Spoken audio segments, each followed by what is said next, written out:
મરે નહીં, એનું મારે શું કરવું? મારી મમતા મરે નહીં, એનું મારે શું કર? મમતા નથી મળતી. અમુક ઉંમર થાય પછી સોંપી દો સંતાન. પ્રભુ ભજન થોડું વધારો, સત્પ્રવૃત્તિમાં જીવને લગાડો. અમારે કથાકારો તો હંમેશા કહે કે ઘરમાં પુત્ર વધુ આવી જાય ને બધો કારભાર બધા સંભાળી લે એવું લાગે, પછી મા બાપે શાંતિથી જમવાનું થાય ત્યારે જમી લેવું, ઘરમાં હિંડોળો હોય તો બેઠા બેઠા હિંચકવું, પાન ખાતા હોય તો બે જણાએ પાન ખાઈ લેવા, અને પુત્ર વધુ આજુબાજુમાંથી પસાર થાય ત્યારે પુત્ર વધુ સાંભળે એમ એના બાપુજીના વખાણ કરવા, એટલે ક્યારેય તકલીફ ન થાય અને આખું જીવન આમ નામ વ્યવસ્થિત પૂરું થાય. બાકી છોડે જ નહીં તો ક્રાંતિનો નિયમ છે. દુનિયામાં જ્યાં જ્યાં ક્રાંતિ થઈ છે ત્યાં એમ કહેવાય છે કે જે સમજીને આપવામાં ન આવે એને આંચકી લેવું પડે છે. આ ક્રાંતિના મૂળમાં હંમેશા આ વસ્તુ છે. સમજીને સમર્પણ ન થાય પછી લોકો ઝૂંટવી લે, સીધી વાત છે, આંચકી લે. સમજીને માણસ છોડે. અને આપણે નથી જોતા કળિયુગના છોકરાઓ સંપત્તિ તો બાપ દાદાની વહેંચે છે, પણ નથી ઘણી જગ્યાએ હકીકત છે, મારો અનુભવ છે, હું જાણું છું આ કુટુંબોને, કે સંપત્તિ તો વહેંચે પણ બાપા નહીં વહેંચે. આવા દાખલા છે.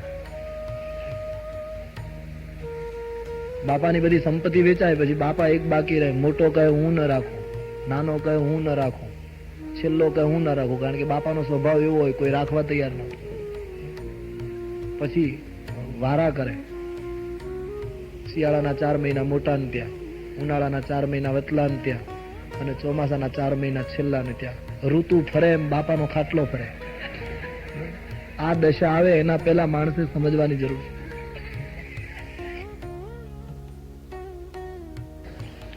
કળિયુગ છે ભાઈ. માણસ છોડે. એને મેં ફરી એકવાર યાદ કરું કે એક વખત શરીર છોડવાનો પ્રસંગ છે, પછી શું છોડતા. કુછ લેના ન દેના મગન રહેના, કુછ લેના ન દેના મગન રહેના, કુછ લેના ન દેના મગન રહેના, કુછ લેના ન દેના. कबीर का बड़ा सुंदर पद है, सब गाइए. आप पीछे दूर बैठे हो फिर भी गाइए. गाओ. क्यारे गाओ? घरे तो रड़वानुं ज छे. गालो. 9 दिन मिले हैं तो प्यार से गालो. कुछ लेना न देना मगन रहना, कुछ लेना न देना, कुछ लेना न देना मगन रहना, कुछ लेना न देना. गहरी नदी या नाव पुरानी, गहरी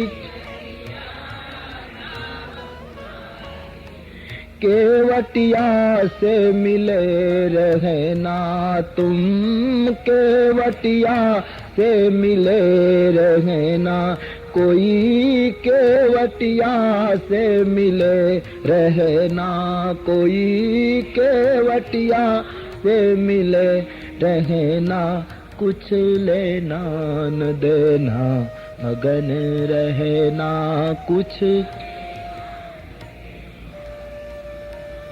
लेना, कुछ लेना न देना मगन रहना, कुछ. कहत कबीरा सुनो भाई साधो, कहत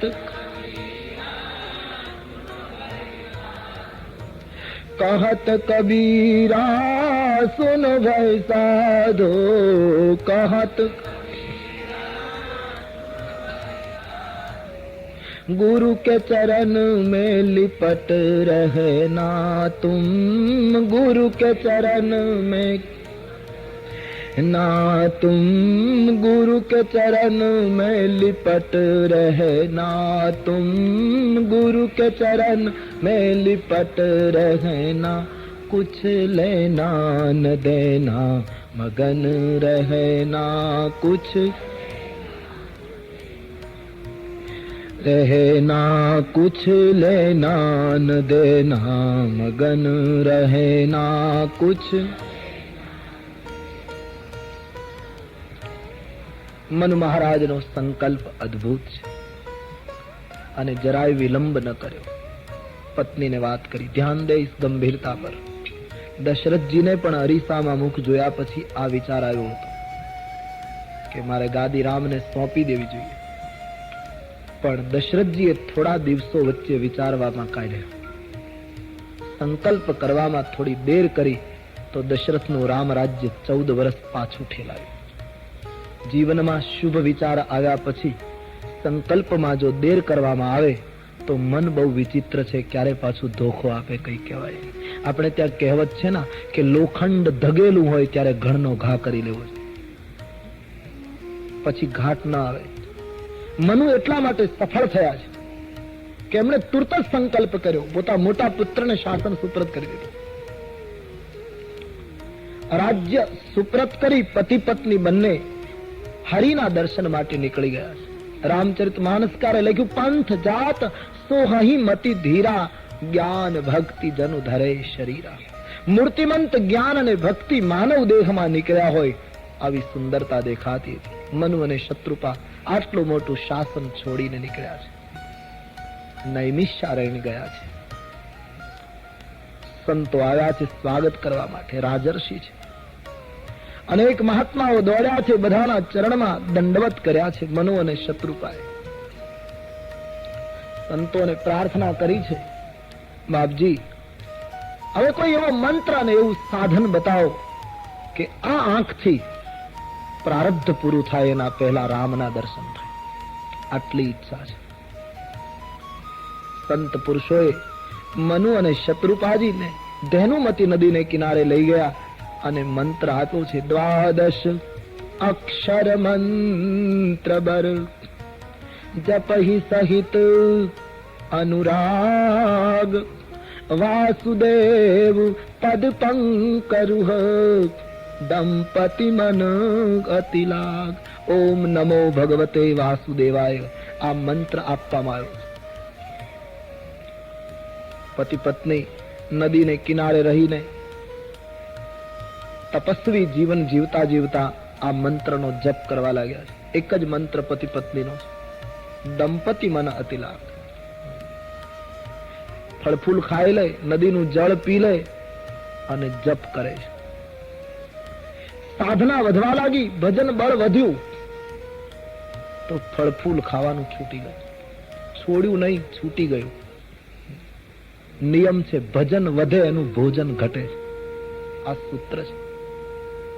જેનું ભજન વધશે, જીવનમાં ખુદ પ્રયોગ કરોગે તો પતા લગ ગયે. ભજન વધ્યા પછી ભોજન ઘટશે, શક્તિ ટકી રહેશે.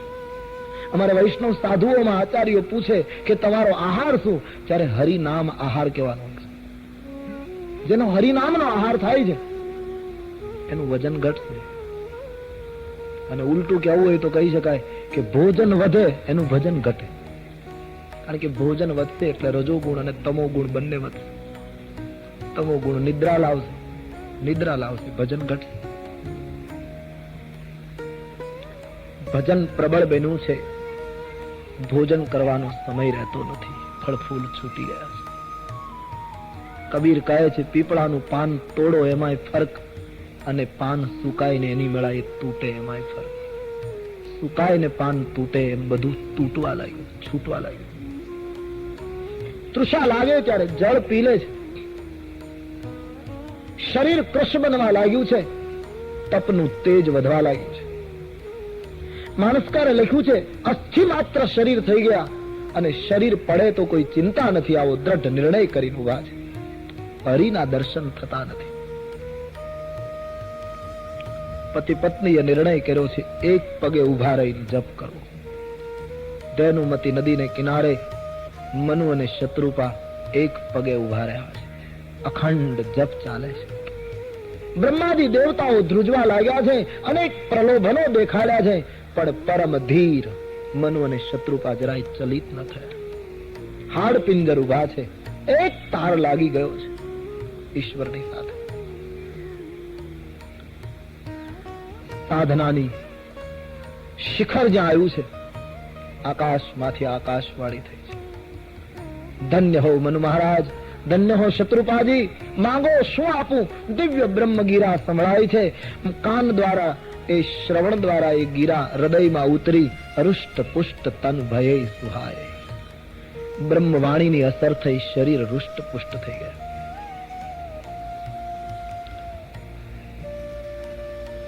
પરમાત્માની વાણીએ પૂછ્યું છે, માંગો મનુ, શું આપું? મનુ મહારાજે પરમાત્માની વાણીને પ્રત્યુત્તર આપતા કરકમળ જોડીને કહ્યું, ભગવાન, એક ઈચ્છા છે. શું? અમારી આ આંખોથી અમે તમને પ્રત્યક્ષ જોઈ શકીએ, માટે તમે અમારી સામે પ્રગટ થાઓ. ભગવાન કબૂલ થયા, પણ મનુએ શરત કરી, તમે પ્રગટ થાઓ, તમારી ઈચ્છા પ્રમાણે રૂપ લઈને આવો એમ નહીં. તમે તો ચતુર્ભુજ રૂપ લઈને આવો, યા તો વિરાટ રૂપ લઈને આવો, યા તો ગમે તે રૂપ લાવો. મને એ રૂપ પસંદ નથી. હું કહું એવો આકાર લઈને આવો. જો સ્વરૂપ બસ શિવ મન માહી. જે સ્વરૂપ શંકરજીના મનની અંદર નિવાસ કરે છે, જેના માટે ઋષિમુનિઓ સાધના કરે, એ સારંગ પાડી રામ રૂપ ધારણ કરો. ભક્તિમાં અને જ્ઞાનમાં સંતો તુલસીના દર્શન પ્રમાણે આ તફાવત બતાવે છે કે ભક્તિમાં એટલી શક્તિ છે કે ઈશ્વરને પોતાની ઈચ્છા પ્રમાણે આકાર આપે. યાની ભક્તિની અંદર સાધકને ત્યાં ને ત્યાં રહેવાનું, સાધકની ઈચ્છા પ્રમાણે ઈશ્વરને નીચે આવવાનું. અને જ્ઞાન માર્ગમાં સાધકે સાધના કરતા કરતા ઉપર ઉઠવાનું, ભગવાને ત્યાંનું ત્યાં રહેવાનું. એક में खुद को उठना है, दूसरे में खुदा को नीचे आना है. इतना फर्क है. ભક્તિ ઈશ્વરને પોતાની રુચિ પ્રમાણે કપડા પહેરાવે છે. તમે રામ રૂપે પ્રગટ થાઓ, સારંગ પાણી પ્રગટ થાઓ. જ્યાં મનુની માંગણી થઈ છે, યાજ્ઞવલ્ક વર્ણન કરે, ભરદ્વાજજી, ધેનુમતી નદીને કિનારે ક્રાંતિ ઘટી. મનુ મહારાજ અને શત્રુપાજી જોવા લાગ્યા, પ્રકાશ પુંજ દેખાવા લાગ્યો. અને જ્યાં બરાબર જોયું ત્યાં તો નીલ સરોરુગ નીલમણી અને નીલ નીર ધરસામ લાજહી તનુ શોભા નિરખી અને કોટી કોટી સતકામ. કરોડો કામદેવને લજ્જિત કરે એવું દિવ્ય રૂપ લઈ સીતારામજીની જોડી મનુ અને શત્રુપાની સન્મુખ પ્રગટ થયા. મનુ અને શત્રુપાએ પરમાત્માની ઝાંખી કરતા ધન્ય બની ગયા. નયન સજળ હો ગયે.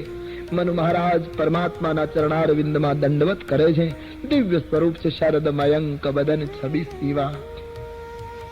બોલી શકાયું નહીં. नैन से अश्रु बह रहे थे, गदगदित हो गए.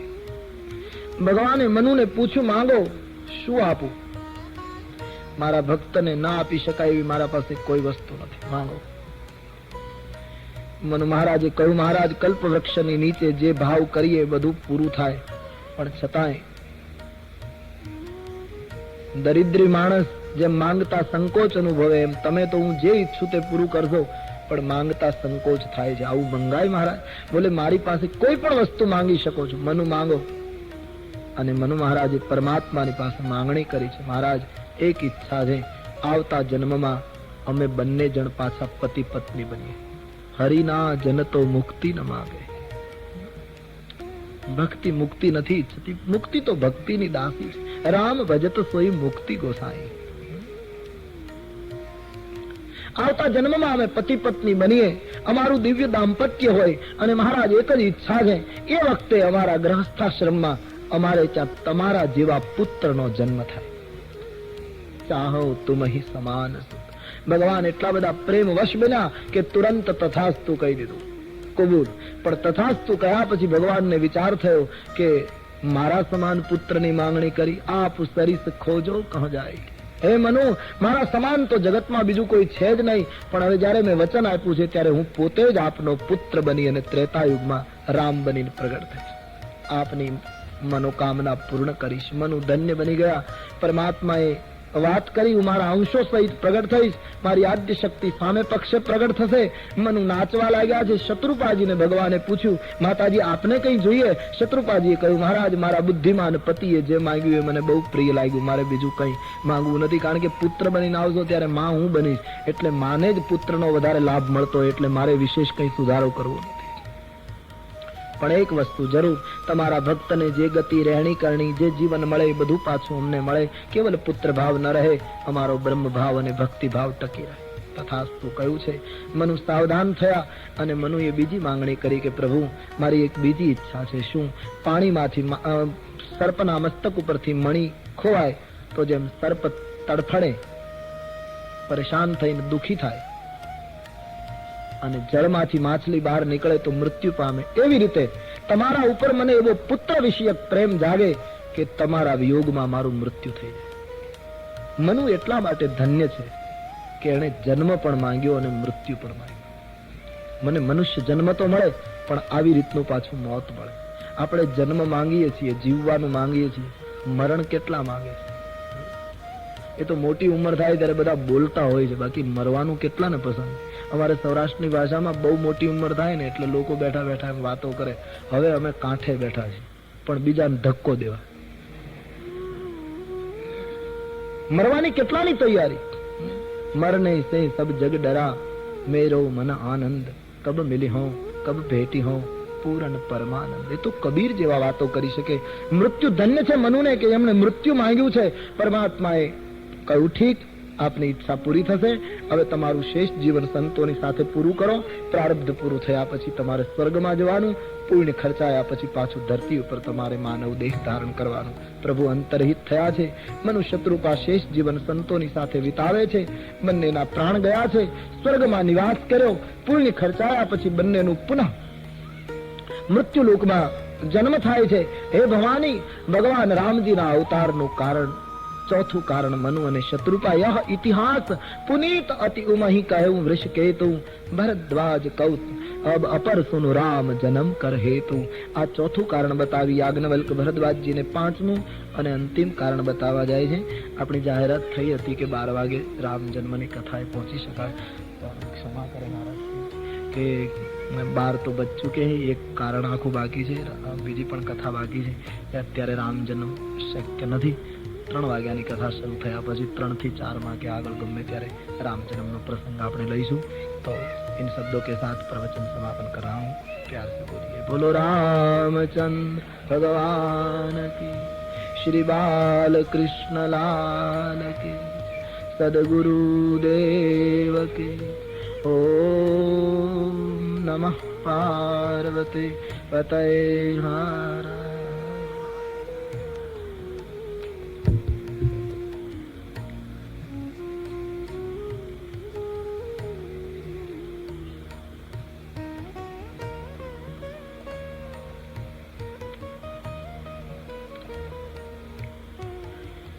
ભગવાન રામનું પ્રાગટ્ય શું કામ થયું? 4 કારણોની આપણે ચર્ચા કરી. 5મું અને અંતિમ કારણ, વિશ્વ વિદિત એક કૈકેયી દેશુ. તુલસીદાસજીએ કહ્યું કે ભૂતકાળમાં વિશ્વ વિખ્યાત એવો એક કૈકેયી દેશ હતો. તો લાંબો ઇતિહાસ તુલસીદાસજી લખ્યો છે. એમાં સત્યકેતુ નામનો એક સમ્રાટ રાજ્ય કરતો. સત્યકેતુના 2 પુત્રો હતા, પ્રતાપભાનુ અને અરિમર્દન. એક એનો પ્રધાન હતો ધર્મરુચિ. પહેલાના કાળમાં માણસની અમુક ઉંમર થતી ત્યારે માણસ નિવૃત્તિ તરફ જતો, એ સવારે આપણે જોઈ ગયા. એ ન્યાયે સત્યકેતુની ઉંમર મોટી થઈ એટલે એમણે પ્રતાપભાનુને શાસન સુપ્રત કર્યું. અરિમર્દનને યુવરાજ પદ આપ્યું. ધર્મરુચિ જે એનો પ્રધાન હતો એનું પ્રધાનમંત્રી પદ ચાલુ રાખ્યું. અને સત્યકેતુ ઈશ્વર સ્મરણ માટે વનમાં જતા રહ્યા. जब प्रताप रवि भये नृप फिरी दुहाई देश. प्रताप भानु જ્યારે રાજવી થયો ત્યારે એની દુહાઈ દેશમાં ફરી વળી. ખૂબ પ્રજાપાલક છે, નીતિવાળો માણસ છે. એક દિવસ પ્રતાપ ભાનુને વિચાર થયો કે મારા પિતાએ આપેલા શાસનની સીમાને વધારવા માટે હું સેના લઈને નીકળું અને દિગ્વિજય કરું. સેના લઈને આ માણસ નીકળ્યો છે. 1 વર્ષમાં એમણે ભૂમંડળ ઉપર દિગ્વિજય કર્યો. રામાયણકારનો મત છે ધરતીના ગોળા ઉપર એ વખતે જેટલા રાષ્ટ્રો હતા એ બધાને પ્રતાપભાનુ એ જીતી લીધા. સકલ અવનિ મંડલ તેહી કાલા, નામ પ્રતાપ ભાનુ મહિપાલા. એક જ રાજવીનો ધ્વજ ફરકે સારાએ ભૂમંડળ ઉપર. વિજય પ્રાપ્ત કરીને પાછો આવ્યો. ખૂબ સત્કાર્યો પણ કર્યા, યજ્ઞો કર્યા, મંદિરોનો જીર્ણોદ્ધાર કરાવ્યા, બ્રાહ્મણોને ગામો દક્ષિણામાં આપ્યા અને બધા સત્કાર્યો કરીને એ સત્કાર્ય વાસુદેવને અર્પણ કરતો હતો. શૂરવીર હતો, દાનવીર હતો, નીતિ પ્રતિપાલક હતો. સત્કાર્યો એને પ્રિય હતા. સત્કાર્યો કર્યા પછી એનો અહમ પણ નહોતો કરતો. ઘણા સદગુણો પ્રતાપભાનુમાં દેખાય. પણ એક દિવસ પ્રતાપભાનુ દિગ્વિજય કર્યા પછી શિકાર કરવાની ઈચ્છાથી પોતાની સેનાની ટુકડી લઈ અને મરગિયા કરવા માટે જંગલમાં નીકળ્યો.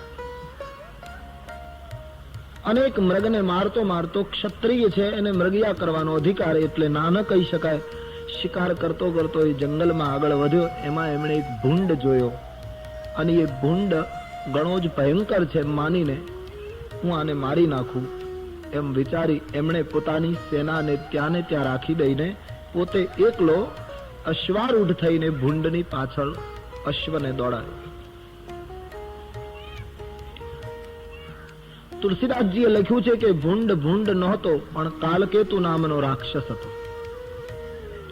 પ્રતાપભાનુએ જ્યારે દિગ્વિજય કર્યો ત્યારે આ કાલકેતુના 10 ભાઈઓ અને 100 પુત્રોને પ્રતાપભાનુએ મારી નાખેલા. કાલકેતુનું રાજ્ય પ્રતાપભાનુએ લઈ લીધેલું એટલે આ રાક્ષસ વિંધ્યાચલના જંગલમાં સંતાઈને ફરતો હતો. આજ પ્રતાપભાનુને મરગિયા કરતો જોઈ એ બહુરૂપ લેવામાં કુશળ હતો રાક્ષસ. એમણે ભૂંડનું રૂપ લઈ અને પ્રતાપભાનુને છેતરવાની આ એક આખી યોજના ઘડી હતી. પ્રતાપભાનુને ખબર નથી, એ તો એમ માને છે કે ભૂંડ છે, પણ વાસ્તવમાં એ કાલકેતુનો રૂપ હતું. પ્રતાપભાનુ એની પાછળ દોડે છે. હમણાં આપણે જોયું તેમ પ્રતાપભાનુ નીતિવાળો હતો, શૂરવીર હતો, દાતાર હતો, ઘણા સદગુણો એનામાં હતા. પણ એના જીવનની પ્રથમ ભૂલ અહીંથી શરૂ થઈ. એમણે પોતાનો ઘોડો કાલકેતુની પાછળ દોડાવ્યો.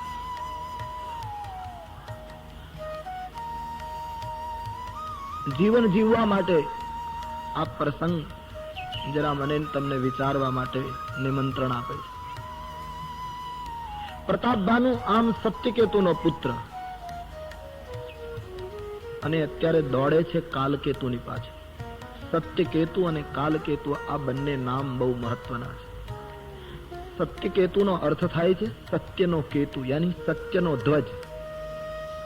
સત્યની ધજા ફરકાવનારનો એ પુત્ર છે, સત્યનો ઉપાસક છે પ્રતાપભાનુ. અને કાલકેતુ એ રાક્ષસ છે. કાલકેતુ એટલે સમય પ્રમાણે ધ્વજ ફરકાવનાર, સમય પ્રમાણે સિદ્ધાંત બદલનાર, સમય પ્રમાણે વિચારધારાને પરિવર્તિત કરનાર. તુલસીદાસજી કહે સત્યનો ઉપાસક, સત્યનો સંતાન આવી સ્વાર્થી વિચારધારાની પાછળ દોડે એ બરાબર નથી. સત્યકેતુના સંતાનો એ કાલકેતુની પાછળ દોડાય નહીં. સત્યના ઉપાસકોએ અવસરવાદ પાછળ દોડાય નહીં. કાલકેતુની પાછળ દોડવું એટલે અવસરવાદી બનવું. પ્રતાપભાનુના જીવનની આ ભૂલ હતી. આજે સમાજમાં પણ આપણે આવું જોઈએ છીએ. અને સત્યને ચાહનારા લોકો જો આવી રીતે સમય પ્રમાણે સિદ્ધાંત ફેરવનારની પાછળ જો દોડશે તો એને ઘોર જંગલમાં ભૂલું પડવું પડશે. અને જંગલમાં ભૂલો પડશે એ માણસ ત્યારે એને કોઈ સાચો સંત નહીં મળે, કોઈ કપટ મુનિની મુલાકાત થશે જે એનો વિનાશ કરાવશે. આજે સમાજમાં મોટે ભાગે લોકો અવસરવાદી વધારે દેખાય છે. એક વસ્તુ ચોક્કસ, દંભી અને કેવલ ઉપરની ચકાચોંધમાં માનતા આ જગતમાં સત્યના ઉપાસકોએ જીવવું ઘણું કઠિન પડે. સત્યના ઉપાસકો માટે જગત યોગ્ય નથી એમ કહીએ તો કદાચ એમ પણ લાગે કે બહુમતીનો અસ્વીકાર કરવામાં આવ્યો છે, પણ એમ કહેવું પડે કે આ જગતના માટે સત્યના ઉપાસકો કદાચ યોગ્ય નથી. એવી વિષમ પરિસ્થિતિ સમાજની થતી રહી. 5-5 મિનિટે માણસ પોતાની વિચારધારાને બદલતો રહે. આટલો મોટો અવસરવાદ સમાજમાં દેખાય. જ્યાં પ્રાણ જાય પણ વચન ન જાય. અમારી એક અસ્મિતા, અમારી એક ધારણા, અમારું એક નક્કી કરેલું લક્ષ્ય ગમે તે પરિસ્થિતિ આવે એમાં કોઈ ફેરફાર ન થાય. આવી સંસ્કૃતિમાં જીવતો આ દેશ આજે કાલકેતુની પાછળ દોડતો દેખાય. અને એમાં કઈ આકસ્મિક પણ નથી. તુલસીદાસજીનો એ તફાવત જોઈએ તો બરાબર લાગે. સત્યકેતુના 2 જ પુત્રો, પ્રતાપ ભાનુ અને અરિમર્દન, યાની સત્યના ઉપાસકો તો 2-5 જ હોય, ત્યારે કાલકેતુના 100 પુત્રો.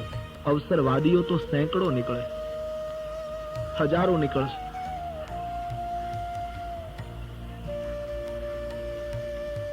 કોઈ બહુ સરસ વાત કરીને કે રામાયણની કથા લખાઈ, હવે બીજી કથા કેમ નથી લખાતી? હવે આ તો જૂની થઈ ગઈ, બદલવી જોઈએ, હવે કઈ નવું કથા શરૂ કરવી. એક ભાઈએ બહુ સરસ જવાબ આપ્યો, નવું કોઈ એવું દિવ્ય ચરિત્ર નિર્માણ થાય તો નવી કથા લખાય. જ્યાં સુધી એ શક્ય નથી ત્યાં સુધી તો આ કથા જ લેવી પડે. આમાં નવી કથા કેમ ઉત્પન્ન થાય? આપણે ત્યાં પેલી જૂની વાત છે ને કે પત્નીને પ્રસૂતિનું ઓપરેશન હતું હોસ્પિટલમાં. એનો પતિ ઓપરેશન થિયેટરની બહાર ફરતો હતો, પત્નીને અંદર લઈ ગયેલા. ખૂબ પ્રેમાળ દાંપત્ય હતું પતિ પત્નીનું, અને પહેલી પ્રસૂતિ, બાળકનો જન્મ ઓપરેશનથી કરવો પડે એવી પરિસ્થિતિ. અને પેલો યુવક બહાર છે, પત્ની અંદર છે. ઓચિંતા ડોક્ટર બહાર આવે છે અને એક કાગળ પેલા યુવકને આપે છે કે આપ આમાં સહી કરો. તમારા પત્નીનું ઓપરેશન બહુ ભયંકર છે અને ઓપરેશન કરીને બાળકને જન્માવવું પડશે. અમારા મત પ્રમાણે બાળકને જીવતું રાખવું હશે તો તમારે પત્ની ગુમાવવા પડશે, અને પત્નીને જીવતા રાખવા હશે તો બાળકને ગુમાવવું પડશે. અમે બંનેને બચાવી શકીએ એવી સ્થિતિમાં નથી. બેમાંથી તમારે કોને બચાવવું છે, સહી કરો.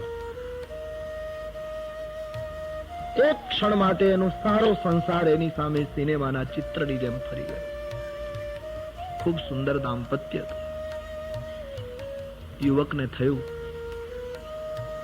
કે જો મારી પત્ની બચી જાય તો પ્રભુની કૃપા થશે તો કદાચ બીજા સંતાનના અમે માતા પિતા બની શકીશું, પણ જો પત્ની જ નહીં બચે તો બાળકને મોટા કરવાની એક મોટી કપરી જવાબદારી આવશે. એટલે માણસે ચિંતિત ચહેરે કઈ લખી આપ્યું કે મારા પત્ની બચવા જોઈએ, બાળક મૃત્યુ પામે તો સો મૃત્યુ પામે. સહી કરી, કાગળ આપો. ડોક્ટર અંદર, ઓપરેશન થઈ ગયું, બાળક મૃત્યુ પામે છે, પત્ની જીવતી રહી ગઈ. 8 દિવસ પછી હોસ્પિટલમાંથી વિદાય મળી. પત્નીના પ્રેમ માટે, પત્નીના તરફ અનહદ લાગણીને માટે બાળકને ગુમાવી પત્નીને બચાવનારી યુવક પત્નીને લઈને પોતાના ઘરે આવે છે. 2 મહિના આ વાતને વીત્યા હશે. એમાં એક દિવસ જે માળામાં એ રહે છે, આખા માળામાં આગ લાગી, ભયંકર આગ. 4 વર્ષ મ્યુનિસિપાલિટીના આગને બુઝાવનારા કર્મચારીઓ સાધનો લઈને આવ્યા. બધા જ લોકો ઘરની બહાર નીકળી ગયા. આ પતિ પત્ની ફસાઈ ગયા. સીડીઓ ગોઠવાય, લોકો ઉપર ગયા અને બૂમો પાડે છે, ભાઈ તમે 2 જ ફસાયેલા છો તમારા મકાનમાં, બાકીના બધા લોકો નીકળી ગયા. ચારે ઓર ભયંકર આગ છે અને અમારી કક્ષા તમને બંનેને બચાવી શકાય એમ નથી, 2 માંથી એકને બચાવી શકાય એમ છે. કોને બચવું છે જલ્દી નિર્ણય કરો. 2 મહિના પછી આ પ્રશ્ન આવ્યો. એમ કહેવાય છે કે એ વખતે પુરુષે એમ નક્કી કર્યું કે જો હું જીવતો હોઈશ તો બીજું લગ્ન થશે. અને તેથી કહે પત્ની બળી જાય તો ભલે બળી જાય, મને તમે બારીમાંથી બહાર કાઢીને બચાવી લો. અને એ માણસ નીકળી ગયો, પત્ની બળી ગઈ. આમ થોડા થોડા સમયે વિચારોને પરિવર્તિત કરનાર જગતમાં નવી કથાઓ કેમ ઉત્પન્ન થાય? અવસરવાદી સમાજમાં ક્ષણે ક્ષણે માનવીના સંકલ્પો જ્યારે ફરે છે, એવા સમાજમાં સત્યકેતુના સંતાનોએ બહુ સમજીને રહેવું પડે. આજ મોટી ભૂલ કરી ગયો આ પ્રતાપ ભાનુ. એનો પ્રતાપ ભાનુનો અર્થ થાય, ભાનુ યાની સૂર્ય. ખૂબ જ પ્રતાપી સૂર્ય છે, ખૂબ જ તેજસ્વી અને મધ્યાહનનો સૂર્ય છે પ્રતાપ ભાનુનો. પણ થોડા સમય પછી એ અસ્તાચલનો સૂર્ય થઈ જવાનો. કારણ કે દોટ ખોટી મૂકી છે. કાલકેતુની પાછળ દોડાય નહીં સત્યના સંતાનોએ, અને ખૂબ અશ્વને દોડાયો. વિંધ્યાચલના ગાઢ જંગલમાં કાલકેતુ ભૂંડના રૂપમાં પ્રતાપ ભાનુને ભૂલો પાડી અને જતો રહે. એકલો પ્રતાપ ભાનુ પૃથ્વીનો માલિક હતો, પણ ભૂખ તરસ તો બધાને લાગે. 70 યોજન પોતાનું નગર દૂર છે. અશ્વ ઉપર બેસીને ચાલી ન શકાય એવું ગાઢ જંગલ છે. નીચે ઉતરી ઘોડાને ધીમે ધીમે ચલાવતો, પાણીની શોધ કરતો પૃથ્વીપતિ પ્રતાપ ભાનુ આમ ઘૂમે છે. એમાં એમણે એક આશ્રમ જોયો. આશ્રમમાં એક મહાત્મા બેઠા છે. તુલસીદાસજી કહે, મહાત્મા નહોતા, એક કપટ મુનિ હતો, એક દંભી મહાત્મા હતો. એ પેલા કાલકેતુનો મિત્ર હતો. એ પણ પરાજિત રાજવી હતો. પ્રતાપ ભાનુએ દિગ્વિજય કર્યો ત્યારે એનું રાષ્ટ્ર લઈ લીધેલું, એટલે એ મહાત્મા નહોતો, પણ પરાજિત રાજવી સાધુ થઈ ગયો. વૈરાગ્ય નહોતો આવ્યો, કઈ રહ્યું નહીં, એટલે સાધુ થઈ ગયો.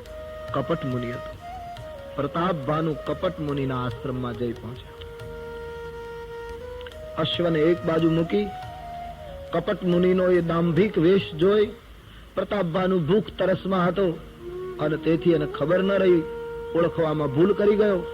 પ્રણામ કર્યા, બાપજી આપને વંદન કરું છું. પેલો કપટ મુનિ ઓળખી ગયો, ગો આ તો મારો દુશ્મન છે પ્રતાપ ભાનુ, જેને મારું રાજ્ય લઈ લીધું. ભગવાને જ મોકલ્યો લાગે છે, બદલો લેવાનો સુંદર અવસર છે. એકદમ નાટક કર્યું, અને પ્રતાપ ભાનુને જાણે ઓળખતો નથી શરૂઆતમાં, એમ એમણે પૂછ્યું, તમે કોણ છો? આટલા ગાઢ જંગલમાં આટલું સુંદર શરીર, આવા સુંદર અશ્વના ઉપર તમે કેમ એકલા ઘૂમો છો? શું છે?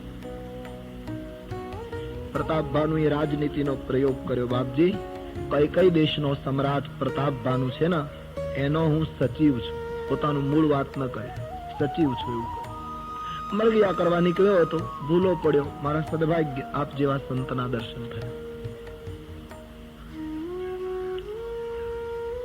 આસન આપ્યું, બેસાડ્યું, જળ પીવાની સૂચના આપી. જળ પીધું, ઘોડાને પાણી પાયું. પ્રતાપ ભાનુને થોડીક શાંતિ થઈ.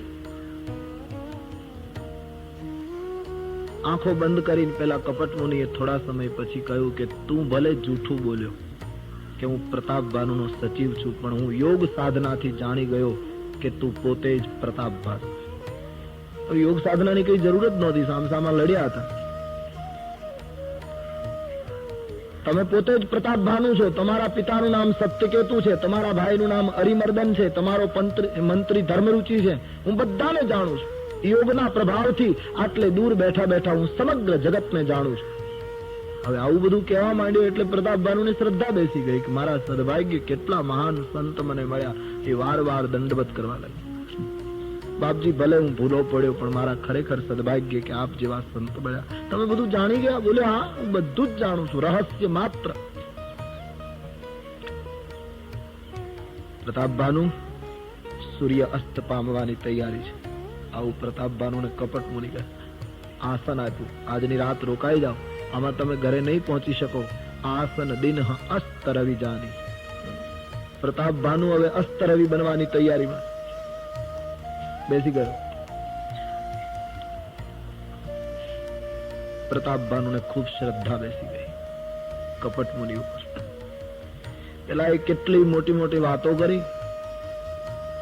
પછી પ્રતાપ ભાનુએ કપટ મુનિને પૂછ્યું, બાપજી અવિવેક થાય તો માફ કરજો, પણ આપનું નામ શું બતાવશો?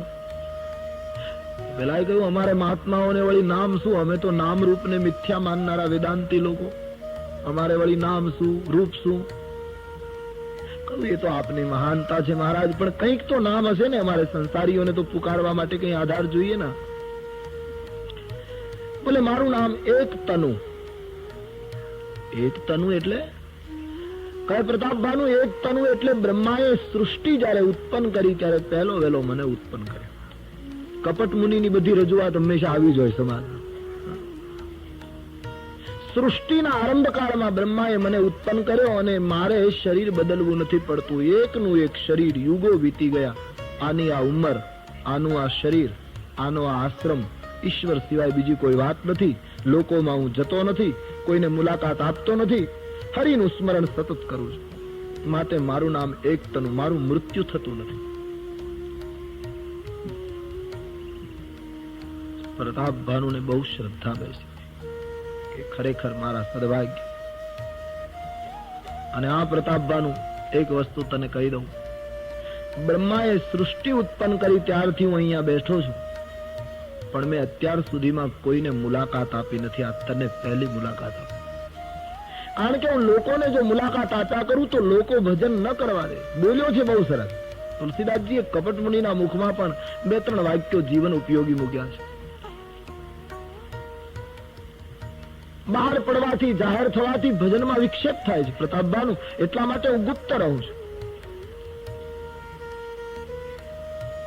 પ્રભુ જાનહી સબ બિનહી જનાએ, કપટ મુનિ બોલે છે. બહુ સરસ બોલે. ઈશ્વર તો જણાવ્યા વગર પણ બધું જાણે છે, અંતર્યામી છે. પ્રભુ જાનહી સબ બિનહી જનાએ, તો કહું કવન સીધી લો કરી જાય. લોકોને રીઝવવાથી શું ફાયદો? ઈશ્વર તો બધું જાણે છે. તાતે ગુપ્ત રહું, એટલા માટે હું સતત ગુપ્ત રહું છું. મારે હરિ સિવાય બીજું કોઈ પ્રયોજન નથી, કોઈને મુલાકાત આપતો નથી. લોકોની અંદર જાઓ તો લોકોની માન્યતા અગ્નિ બનીને બાળી નાખે તપને.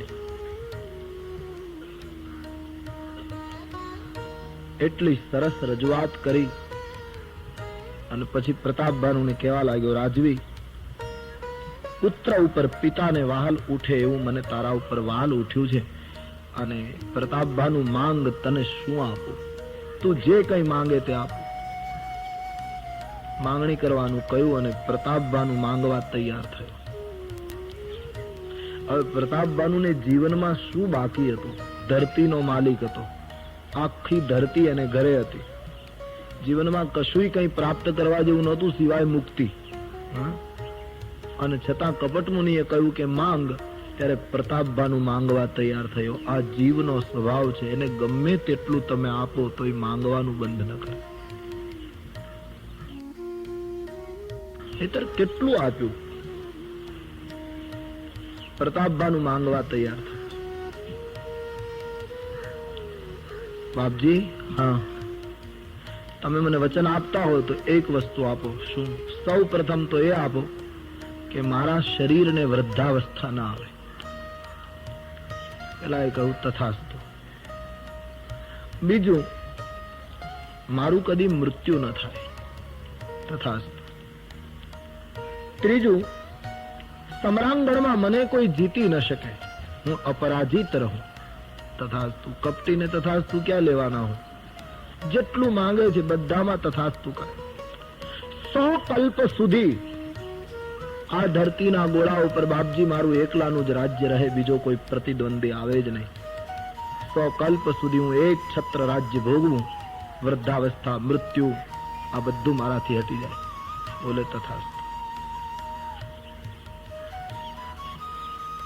માણસને વૃદ્ધ થવું નથી, માણસને કોઈથી અપરાજિત થવું નથી, માણસને મૃત્યુ મંજૂર નથી, પણ બધું અનિવાર્ય થઈને આવીને ઉભું રહે.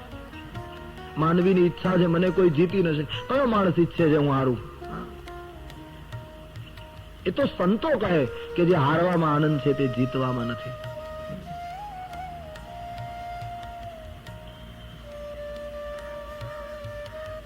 સંસારી લોકો માટે આ વિચારો છે. પ્રતાપભાનુને માધ્યમ બનાવી. કેટલી મોટી ભૂખ પ્રતાપભાનુ. બીજા અર્થમાં જોઉં તો પ્રતાપભાનુને વિંધ્યાચલમાં ખાલી પાણીની તરસ નહોતી લાગી, એક મોટી તૃષ્ણા પેદા થઈ છે આ એક કપટીના સંગ પછી. આ માણસ એક મોટી ભૂખ વિશાળ બની. હું મરું નહીં, મને ઘડપણ ના આવે, એક મોટી તરસ ઉત્પન્ન થઈ. અને પ્રત્યેક વ્યક્તિમાં આ વિશાળ બનતી ભૂખ તરસ ઘણી વખત માનવીને રાવણ તરફ દોરી જાય છે. પ્રતાપભાનું રાવણ થવાનું છે. મારી તમારી વિશાળ બનતી વાસનાની અને તૃષ્ણાની ભૂખ તરસ ક્યારેક ક્યારેક મને તમને રાવણમાં ફેરવી નાખે. રામ કથા એ ભૂખ તરસની કથા છે. હનુમાનજીને પણ ભૂખ લાગી હતી, પણ હનુમાનજીની ભૂખ રામ તરફ લઈ ગઈ. હનુમાનજીની ભૂખ સૂર્યને ગળવાની હતી. હનુમાનજી બચપણમાં સૂર્યને ગળી ગયા.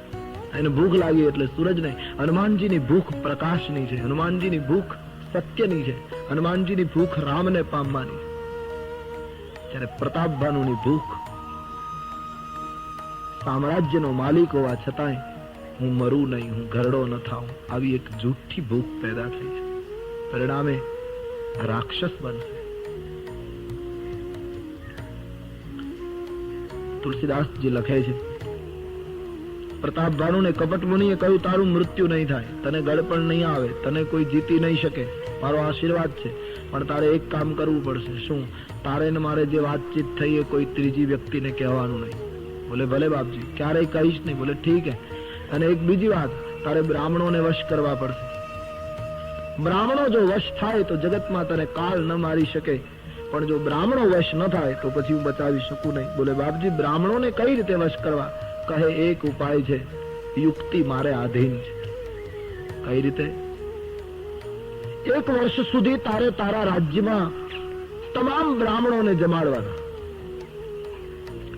પણ મુશ્કેલી એ છે પ્રતાપભાનું કે રસોઈ હું બનાવું, માયામય મંત્રમય રસોઈ બનાવું, અને મારી બનાવેલી રસોઈ બ્રાહ્મણો જમે, પછી બધા તારે આધીન થઈ જાય. 1 વર્ષનો જો સંકલ્પ પૂરો થઈ જાય તો જગતમાં તને કાળ કંઈ કરી શકે. કહ્યું, બાપજી તમે કહો એટલા બ્રાહ્મણો જમાડું, આખી ધરતીનો માલિક છું. કહે એ તો બરાબર, પણ રસોઈ હું બનાવું તો થાય, અને રસોઈ બનાવવા મારે ત્યાં આવવું પડે, અને હું તો સૃષ્ટિ ઉત્પન્ન થઈ ત્યારથી આશ્રમમાંથી બહાર નીકળ્યો નથી, મારાથી તારે ત્યાં અવાય નહીં. પ્રતાપભાનું પગે લાગવા લાગ્યો, બાપજી બીજા માટે નહીં તો મારા માટે તમે પધારો, કોઈ પણ હિસાબે આપ પધારો અને મારું આટલું કામ કરો. બોલે હવે તારી લાગણી છે તો આવીશ. આમ ધીમે ધીમે ષડયંત્ર રચવા લાગ્યું. પ્રતાપભાનું એક કામ કર, હું તારે ત્યાં આવીશ ખરો, પણ આ વેશમાં નહીં આવું. તારો જે ઉપરોહિત છે કઈ દેશમાં, એનું મારી માયાથી અપહરણ કરીને અહીં લઈ આવીશ, અને હું ઉપરોહિતના રૂપમાં તને 3જે દિવસે મળીશ. કોઈને મારું નામ આપીશ નહીં. 1 વર્ષ સુધી તારા સંકલ્પ સુધી હું રસોઈ બનાવીશ. જે બ્રાહ્મણો રસોઈ જમશે બધા તારા થઈ જશે, પછી તને કાળ મારી ન શકે. સુઈ જા. શ્રદ્ધામાં ડૂબેલો પ્રતાપભાનુ કપટ મુનિની રમત સમજી શક્યો નહીં અને સુઈ ગયો. અડધી રાત્રિ થઈ છે. કપટ મુનિમાં તો કઈ હતું નહીં, બધી મોટી મોટી વાતો જ કરી હતી. પેલો કાલકેતુ રાક્ષસ જેને પ્રતાપભાનુને ભૂલો પાડ્યો એ આ કપટ મુનિનો મિત્ર હતો, એટલે રાત્રિએ મળવા આવ્યો. કપટ મુનિને કાલકેતુ કહે, આપણો દુશ્મન પ્રતાપભાનુ જંગલમાં છે, મેં એને ભૂલો પાડ્યો. બોલે ચૂપ રહે, મારા આશ્રમમાં આવી ગયો છે અને મેં બધી યોજના ઘડી નાખી. તું આવી ગયો સારું થયું, તું બહુરૂપિયો છે, બધી માયા કરી શકે. એક કામ કર, પ્રતાપભાનુને એના ઘોડાને એના નગરમાં મૂકી આવ, માયા કરીને એના ઉપરોહિતને અહીં લઈ આવ, અને તું ઉપરોહિતના રૂપમાં એને 3જે દિવસે કાલકેતુ મળજે. આવી રીતની રસોઈ કરજે, જેથી કરીને બ્રાહ્મણો શાપ આપે, પ્રતાપભાનુના કુળનો નાશ થાય, આપણા ગુમાવેલા રાષ્ટ્રો આપણને પાછા મળે.